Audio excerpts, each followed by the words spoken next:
Praise the lord, హల్లెలూయా. దేవుడికే మహిమ కలుగును గాక. ఈరోజు వాక్య ధ్యానం అంశం నిమిత్తమై క్రైస్తవులు చేసే పాపాలు ఏంటి? ఈరోజు ఆలోచన చేసినట్లయితే సమూయేలు ప్రవక్త అనే ఒక భక్తుడు చెప్తున్న మాటలు ఏంటంటే, నా మట్టుకు నేను ప్రార్థన చేయకపోతే ఇతరుల కొరకు ప్రభు యొక్క దృష్టిలో నేను పాపము చేసిన వాడిని అని చెప్పి సమూయేలు ప్రవక్త చెప్తున్నాడు. ఈరోజు అనేక మంది జీవితాల్లో లోక సంబంధమైన పాపాలే చూస్తున్నారు, కానీ దేవుని దృష్టిలో పాపము అనగా అర్థము ఏంటంటే ఇతరుల కొరకు మనము ప్రార్థన చేయకపోవటం, మన తండ్రి కొరకు మనము ప్రార్థన చేయకపోవటం, మన తల్లి కొరకు మనము ప్రార్థన చేయకపోవటం, మన బంధువుల కొరకు మనము ప్రార్థన చేయకపోవటం, మన స్నేహితుల కొరకు మనము ప్రార్థన చేయకపోవటం, మనకు తెలిసిన అనేక మంది వ్యక్తుల కొరకు మనము ప్రార్థన చేయకపోయిన ఎడల మనము ప్రభు దృష్టిలో పాపము చేస్తున్నట్టే లెక్క అని చెప్పి సమూయేలు ప్రవక్తుడు ఈ యొక్క మాటలు స్పష్టంగా మనకి తెలియజేస్తున్నాడు. The first Samuel chapter 12 and 23rd verse. Moreover, as for me, God forbid that I should sin against the Lord in ceasing to prayer for you, but I will teach you the good way and the right way. సమూయేలు ప్రవక్తుడు చెప్తున్న మాటలు ఏంటంటే, నేను మీకు మంచి మార్గము అలాగే చక్కని మార్గమును తెలియజేస్తాను అని అంటున్నారు. మొదటి సమూయేలుకు రాసిన పత్రిక 12వ అధ్యాయం 23వ వచనం. నా మట్టుకు నేను మీ నిమిత్తము ప్రార్థన చేయుట మానవలెనని యెహోవాకు విరోధముగా పాపము చేసిన వాడును అగుదును, అది నాకు దూరమునగును కాక, కానీ శ్రేష్టమైన చక్కని మార్గము మీకు బోధింతును. ఎటువంటి మార్గము మనకి బోధిస్తాను అని అంటున్నాడంటే, ఆ యొక్క ప్రజలకి శ్రేష్టమైన చక్కని మార్గం అంటే రైచియస్ వేని మీకు బోధిస్తాను, తెలియజేస్తున్నాను. ఏంటి ఆ రైచియస్నెస్ వే? ఏంటి ఆ చక్కని మార్గము?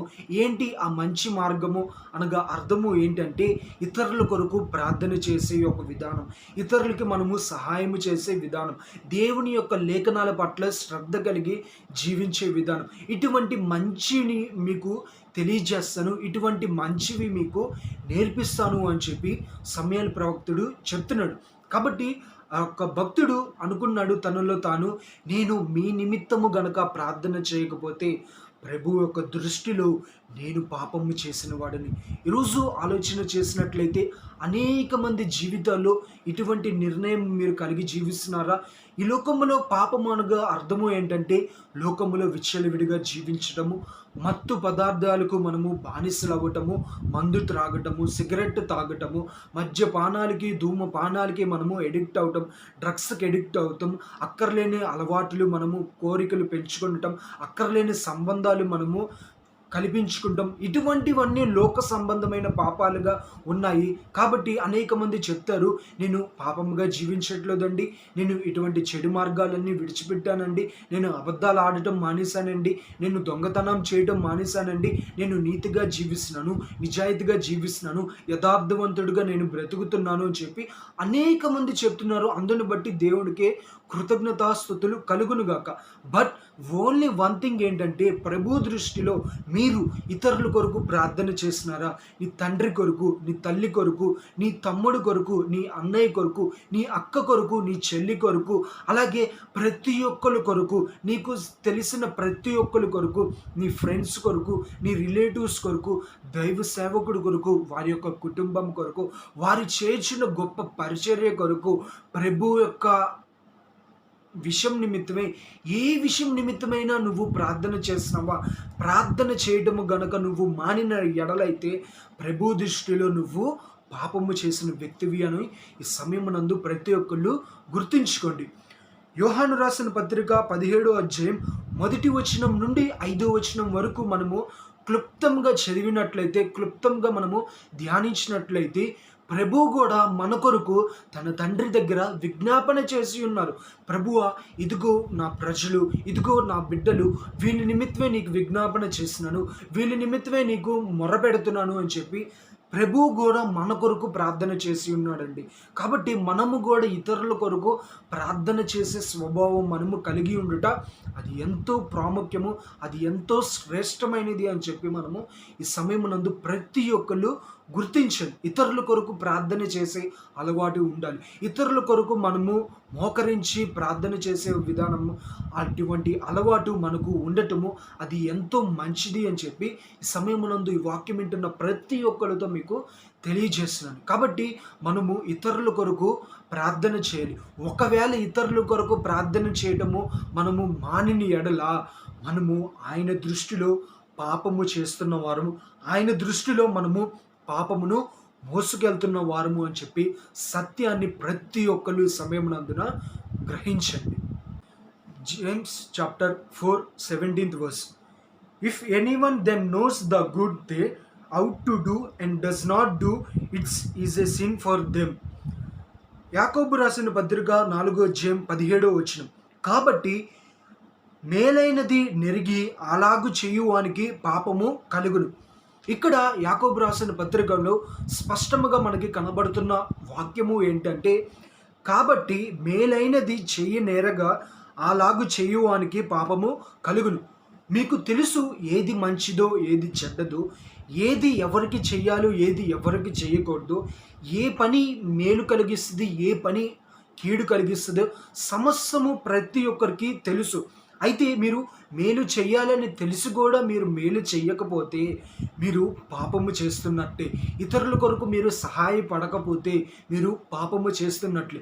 ఒక రోడ్డు మీద వెళ్తున్న వ్యక్తి తన స్థితి బాగోలేదు, తన పరిస్థితి బాగోలేదు, తన కుటుంబ స్థితి బాగోలేదు, తన ఆరోగ్య స్థితి బాగోలేదు, తనకి తినడానికి తిండి లేదు, ఉండటానికి గృహము లేదు అని మనకి అన్నీ తెలుసు కూడా మనం ఇతరులకి సహాయము గనుక చెయ్యకపోతే మనము పాపము చేస్తున్నట్లే.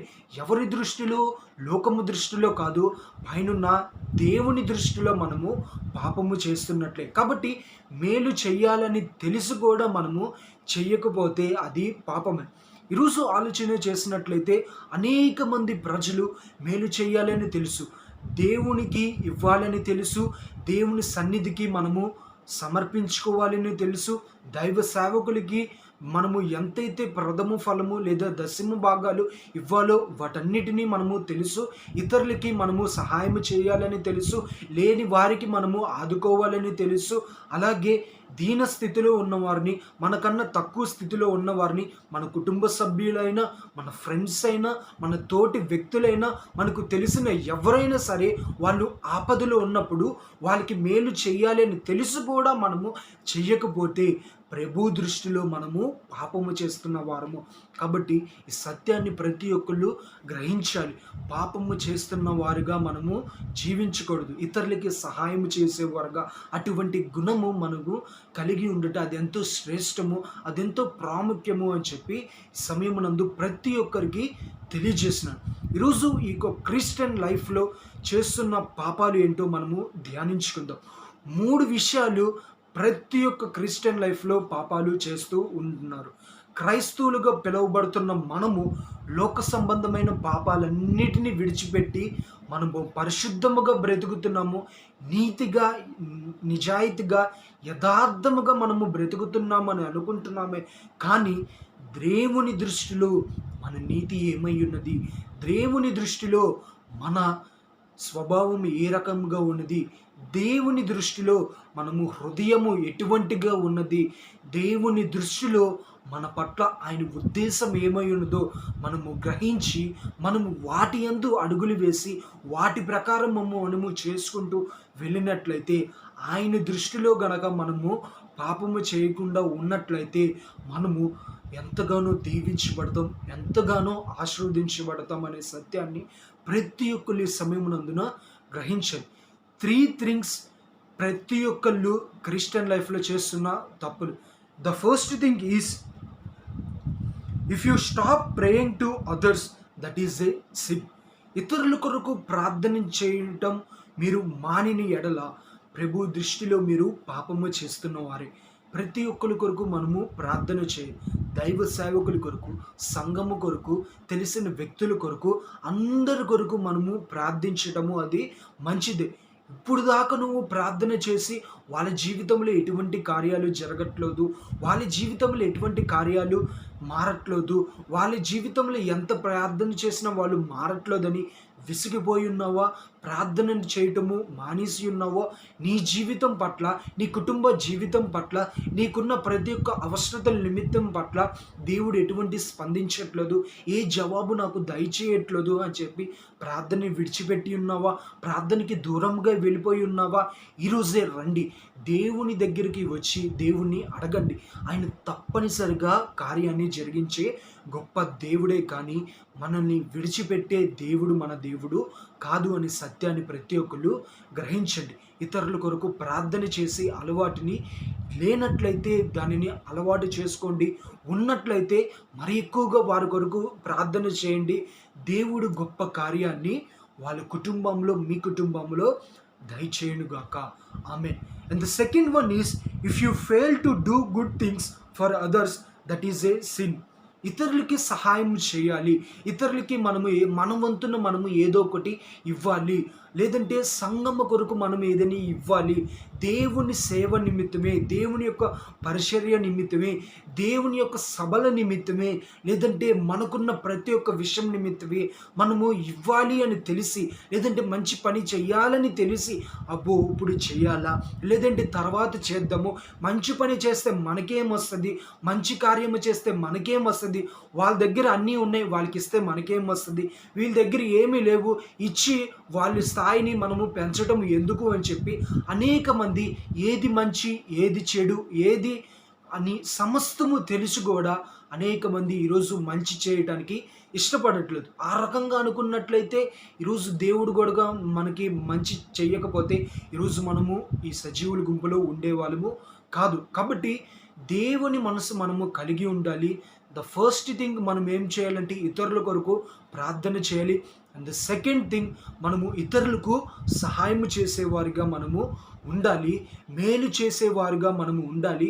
మేలు అని తెలిసి కూడా మనము మేలు చేయకుండా ఉండినట్లయితే ప్రభు దృష్టిలో మనము పాపము చేస్తున్న వారము, మనము పాపాన్ని మన భుజం మీద మనం మోసుకొని మనమంతటి మనము ప్రయాణము చేస్తున్న వారమే అని చెప్పి సత్యాన్ని ప్రతి ఒక్కరు గ్రహించాలి. And the third one is, if you fail to hear God's word, that is a sin. ఇది లాస్ట్ అయినా బట్ ఇది ఎంతో ప్రాముఖ్యమైనది. If you fail to hear God words, that is a sin. నువ్వు ఒకవేళ దేవుని యొక్క వాక్యము వినటానికి ఇష్టపడట్లేదా, నువ్వు ఒకవేళ దేవుని వాక్యము వినటానికి నీ మనసు అంగీకరించట్లేదా, నీ హృదయము సహకరించట్లేదా, నీ ఆలోచనలు అటువైపు వెళ్ళట్లేదా, ఈరోజు కనుక నువ్వు అటువంటి స్థితిలో కనుక ఉన్నట్లయితే ఈరోజు నువ్వు పాపం చేస్తున్నావు. నీ హృదయం సహకరించట్లేదా చర్చికి వెళ్ళటానికి, దేవుని యొక్క వాక్యాన్ని వినటానికి, శ్రద్ధ కలిగి మనము వినటానికి ఈరోజు నీ హృదయం అంగీకరించట్లేదు, నీ మనసు అంగీకరించట్లేదు, నీ శరీరము సహకరించట్లేదు, దానివైపు వినటానికి, దాన్ని చూడటానికి నీ మనసు అంగీకరించట్లేదా, ఈరోజు నువ్వు ఒకవేళ దేవుని యొక్క వాక్యాన్ని వినటానికి నువ్వు ఇష్టపడట్లేదా, నువ్వు నిశ్చయముగా పాపము చేస్తున్న వ్యక్తివి. కాబట్టి ఈరోజే దేవుని యొక్క వాక్యము వినుటకు శ్రద్ధ చూపించండి, దేవుని యొక్క వాక్యము వినుటకు విధేయత చూపించండి. ఆయన వాక్యములో ఏముందో ప్రతి ఒక్కటి తెలుసుకొనండి, సత్యాన్ని గ్రహించండి. దేవుడు మీ కుటుంబాలన్నిటినీ దీవించి ఆశీర్వదిస్తాడు. కాబట్టి ఈరోజు నువ్వు వాక్యము వినటములో విఫలమైనట్లయితే క్రీస్తు దృష్టిలో నువ్వు పాపము చేస్తున్న వ్యక్తివి. లోక సంబంధమైన పాపాలు లోకములోనే మనుషులు చూస్తారు, కానీ ప్రభు దృష్టిలో పాపము నేను చేస్తున్నానా చేయట్లేదా అని నువ్వు గ్రహించాలి అనంటే ఈ మూడిటిని నువ్వు చేసినప్పుడు ప్రభు దృష్టిలో నువ్వు నిశ్చయముగా పాపము చేసే వ్యక్తిగా నువ్వు ఉండవు అని చెప్పి సమయమునందు ప్రతి ఒక్కరికి తెలియజేస్తున్నాను. కాబట్టి మనము దేవుని యొక్క వాక్యము వినటం కొరకు మనము ఫెయిల్ అవ్వకూడదండి. ఎప్పుడు ప్రతి ఒక్క విషయంలో అది ఎటువంటి సందర్భమైనా ఎటువంటి సమయమైనా ఆయన వాక్యాన్ని వినటానికి మనము ఇష్టపడకుండా దాన్ని ఏదో ఒక అయిష్టముగా మనము భావిస్తూ ఆదివారం చర్చికి రావాలంటే ఏదో ఒక వ్యత్యాసముగా నేను బలవంతంగా నేను ఇప్పుడు చర్చికి వెళ్ళాలా, ఆయన వాక్యాన్ని నేను వినాలా, వినిన వాక్యాన్ని నేను బుక్లో రాసుకోవాలా, ఇటువంటివన్నీ మనము చేయటానికి మనము కష్టమైతే మనము దేవుని దృష్టిలో మనము పాపము చేస్తున్న వారమే. మనము నిశ్చయముగా పాపాన్ని కుటుంబాన్ని మోసుకెళ్తున్నాము, దేవుని యొక్క సన్నిధి మన దగ్గర ఉండదు, దేవుని యొక్క పరిశుద్ధాత్మ యొక్క శక్తి మన మీద ఉండదు, ఆయన యొక్క అగ్ని కాపుదల మన మీద ఉండదు. అప్పుడు మన కుటుంబంలో సమస్యలు వస్తాయి, మన కుటుంబంలో శోధనలు వస్తాయి, మన కుటుంబంలో శ్రమలు వస్తాయి, మన కుటుంబంలో నిందలు వస్తాయి, మన కుటుంబంలో అపజయాలు వస్తాయి, మన కుటుంబంలో దుఃఖం వస్తుంది, మన కుటుంబంలో సమాధానము సాతానుగాడు తీసేసి కుటుంబాన్ని చిందరవందరగా చేసేస్తాడు. కాబట్టి ప్రతి ఒక్కళ్ళు దేవుని యొక్క వాక్యాన్ని వినుట కొరకు మీరు దృష్టి ఉంచాలి, కానీ దేవుని యొక్క వాక్యం వినుటకు మీరు విసిగిపోకూడదు అని చెప్పి దేవుని యొక్క లేఖనాలు స్పష్టంగా మనకి కనబడుతున్నాయి. ఆయన వాక్యములో అనేకమైనవి ఉన్నాయి. ఈరోజు ఆలోచన చేసినట్లయితే అనేక మంది ప్రజలు చెప్తారు, ఈ వాక్యం నాకు అర్థం కావట్లేదండి, ఆ వాక్యం నాకు అర్థం కావట్లేదండి, ఫలానా వాక్యం కూడా నాకు అర్థం కావట్లేదండి, ఫలానా సంఘములో ఆ వాక్యం కూడా నాకు అర్థం కావట్లేదండి, ఫలానా వాళ్ళు అసలు బైబిలే చూసి చెప్పారండి, ఫలానా వ్యక్తి బైబిల్ చూసే చెప్తాడండి అని చెప్పి ఆ సేవకుడి గురించి ఈ సేవకుడి గురించి ఈ వాక్యము ఆ రకంగా ఉంది, ఈ వాక్యం ఈ రకంగా ఉంది, వాక్యం అంతగా బాగోలేదు, వాక్యము ఈ రకంగా లేదు అనుకున్నట్లయితే సత్యాన్ని గ్రహించండి. వాక్యాన్ని ఉన్నది ఉన్నట్లుగా ఎవరైతే అందిస్తున్నారో మీకు వారి దగ్గరికి మీరు వెళ్ళండి, దేవుని యొక్క నామాన్ని మీరు మహిమపరచండి. అంతేగాని దేవుని యొక్క వాక్యం వినుట కొరకు అది బాగోలేదు, ఇది బాగోలేదు, ఇది బాగోలేదు అని సాకులు చెప్తూ దేవుని యొక్క వాక్యాన్ని వినటం కొరకు విసిగిపోవద్దు. మొదటిగా నీ హృదయాన్ని శుభ్రపరచుకో, నీ హృదయాన్ని మార్చుకో, నీ తలంపును మార్చుకో, నీ ఆలోచన మార్చుకో. అర్థమయ్యే రీతిలో నువ్వు అర్థం చేసుకున్నట్లయితే వాక్యము శ్రద్ధగా నీ హృదయంలోకి వెళ్ళి గొప్ప కార్యాన్ని జరిగిస్తుంది అని చెప్పి దేవుని యొక్క లేఖనాలు స్పష్టంగా మనకి కనబడుతుంది. ఈరోజు ఈ వాక్యం వింటున్న ప్రతి ఒక్కరితో నేను చెప్పే 3 విషయాలు ఏంటంటే, the first thing is pray for others, ఇతరుల కొరకు ప్రార్థన చేయండి. And the second one is help for others, ఇతరుల కొరకు మీరు సహాయపడండి, ఇతరులకు మీరు మేలు చేసేవారుగా ఉండండి. And the third and final one is hear God's word and be blessed, దేవుని యొక్క వాక్యాన్ని వినండి, అలాగే మీరు అందరూ దీవించబడండి. ప్రార్థన. మహాపరిశుద్ధుడు అయిన మా ప్రేమగల తండ్రి, నీ ఘనమైన నామానికి స్తుతులు. ఈ రోజున మీరు మాతో మాట్లాడిన విధానం బట్టి నీకే స్తుతులు. క్రైస్తవులు చేసే పాపాలు ఏంటి? మొదటిగా ప్రార్థన చేయకపోవటం. ఈరోజు అనేక మంది ఇతరుల కొరకు ప్రార్థన చేయడానికి ఇష్టపడట్లేదు. వాళ్ళు దీవించబడతారని, వాళ్ళు ఆశీర్వదించబడతారని, ఎంత ప్రార్థన చేసినా వారు మారట్లేదని చెప్పి, వాళ్ళ జీవితంలో మార్పులు రావట్లేదని చెప్పి ప్రార్థన చేయడము మానేస్తున్నారు ప్రభా. And the second one is అలాగే ఇతరులకి మేలు చేయాలని తెలిసి కూడా, ఇతరులకి సహాయం చేయాలని తెలిసి కూడా సహాయం చేసేవారుగా కాకుండా, అలాగే మేలు చేసేయడానికి ఇష్టపడకుండా అనేక మంది ఇటువంటి సిచ్యువేషన్లో జీవిస్తున్నారు ప్రభా. And the third one is ప్రతి ఒక్కరూ నీ యొక్క వాక్యాన్ని వినటం కొరకు ఇష్టపడట్లేదు, నీ వాక్యాన్ని వినటం కొరకు సాకులు చెప్తున్నారు, నీ వాక్యాన్ని వినటం కొరకు ఏదో ఒకటి ప్రతి ఒక్క అక్కర్లేని మాటలు మాట్లాడుతున్నారు, కానీ వాక్యము పట్ల శ్రద్ధ చూపించట్లేదు, వాక్యము పట్ల భయభక్తులు చూపించట్లేదు. అనేక మంది ఈ లోకములో బ్రతికినంత కాలము పాపము అనగా జారత్వము, మచ్చరము, లోకములో అక్రమైన సంబంధాలు పెట్టుకునటం, మద్యపానం, ధూమపానం ఇటువంటివే అని అనుకుంటున్నారు. కానీ దేవుని దృష్టిలో పాపము అనగా ఇతరుల కొరకు మనము ప్రార్థన చేయకపోవటము, ఇతరులకి మనము సహాయపడకపోవటము, ఆయన వాక్యాన్ని మనము శ్రద్ధగా వినకపోవటము, ఇది కదా నిజమైన పాపము. మరి ఇటువంటి పాపాన్ని నేను చేస్తున్నానా? నా హృదయాన్ని ఈరోజు నేను సరిదిద్దుకోవాలి, ఈ మూడిటిని నేను విడిచిపెట్టేయాలి. ఇతరులకి నేను సహాయం చేయాలి, ఇతరుల కొరకు నేను ప్రార్థన చేయాలి, నా బంధువుల కొరకు, నా స్నేహితుల కొరకు, దేవుని యొక్క పరిచర్య కొరకు ప్రతి ఒక్క విషయం నిమిత్తమే నేను ప్రార్థన చేయాలి, నా వంతు నేను సహాయము చేయాలి. దేవుని యొక్క లేఖనాల పట్ల శ్రద్ధ కలిగి యొక్క పరిశుద్ధ గ్రంథంలో ఉన్న పరిశుద్ధ లేఖనాలని స్పష్టంగా మనము గ్రహించి నేను వీటన్నిటినీ ఆచరించాలి అనే ఒక ప్రతి ఒక్కరు ఇటువంటి బుద్ధి కలిగి, ఇటువంటి స్వభావం కలిగి జీవించలాగిన అందరికీ సహాయాన్ని దయచేయమని ప్రభువా, ఈ సెప్టెంబర్ మంత్ మీరు మాకు అనుగ్రహించిన విధానం బట్టి నీకే కృతజ్ఞతాస్తుతులు చెల్లించుకుంటూ, ఈరోజు వాక్యములో మీరు మాట్లాడిన విధానం బట్టి నీకే మహిమ ఘనత ప్రభావం చెల్లించుకుంటూ, ఈ వాక్యాన్ని మీరు దీవించి ఆస్వాదించి మహిమ పొందమని, జయాన్ని దయచేయమని యేసుక్రీస్తు ప్రభువురట అడిగి వేడుకుంటూ ఉన్నాం మా తండ్రి. ఆమేన్. దేవుడు ఈ వాక్యాన్నిటిని దీవించునుగాక. మీ కుటుంబాన్ని అన్నింటిని కూడా దేవుడు దీవించునుగాక. ఈ మంత్ అంతా దేవుడు తన యొక్క మహారెక్కల కింద మనలందరినీ కాచి కాపాడి భద్రపరచబడునుగాక. ఆమేన్. God bless you all.